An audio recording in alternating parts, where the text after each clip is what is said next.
Radio city podcast. Radio city పిట్ట కథ. మీరు వచ్చారు రేడియో సిటీ 91.1 లో. నేను మీ ఆర్జే యోగితాని. జీవితంలో కొన్ని లెసన్స్ ఎక్స్పీరియన్స్ చేసి నేర్చుకుంటాము, ఇంకొంతమంది ఇంకొకరి మాట ద్వారా నేర్చుకుంటారు. సో నేను చెప్పే కథల్లోంచి ఏదైనా మంచి విషయం మీరు నేర్చుకుంటున్నారు అంటే I will be the most happiest person. ఈ రోజు పిట్ట కథల్లో మీకోసం ఒక చక్కనైన స్టోరీ తీసుకొచ్చాను. అనగనగా ఒక ఫ్రాగ్ ఉన్నది. అది ఒక ట్రీ టాప్ మోస్ట్ పాయింట్ కి రీచ్ అవ్వాలని అనుకున్నది. దానితో పాటు ఉన్న మిగతా ఫ్రాగ్స్ ఏం చేశాయి? అది నువ్వు ఎక్కలేవు, అది ఇంపాసిబుల్ అని దాన్ని డిస్కరేజ్ చేశాయి. అయినా ఆ ఫ్రాగ్ టాప్ ఆఫ్ ద ట్రీని రీచ్ అయ్యింది.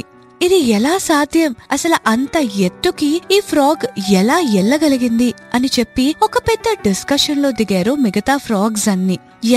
ఎలా అని ఒకరినొకరు ప్రశ్నిస్తున్న టైంలో ఆ ఫ్రాగ్ ఏదైతే చెట్టు చివరికి ఎక్కిందో దాని బ్రదర్ వచ్చింది. ఏం చేస్తున్నారు అని అంటే, మీ బ్రదర్ కి చెప్పావు ఆ టాప్ వరకు రీచ్ అవ్వలేవు అని, కానీ మా మాట వినకుండా టాప్ వరకు ఫైనలీ రీచ్ అయిపోయాడు. అసలు ఇది ఎలా సాధ్యం? మేము చెప్పినా తనకి భయం వేయలేదా అని అడిగితే, వెంటనే ఆ ఫ్రాగ్ బ్రదర్ ఎవరైతే ఉన్నారో నవ్వి అన్నది, మీ మాటలు ఎందుకు పట్టించుకోలేదో తెలుసా?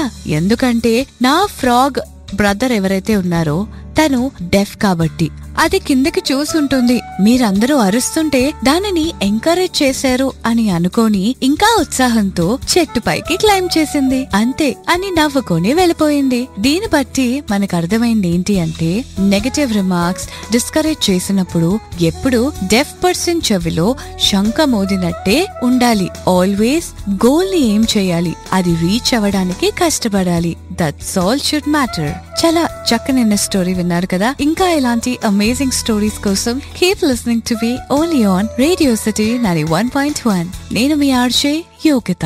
Radio city podcast.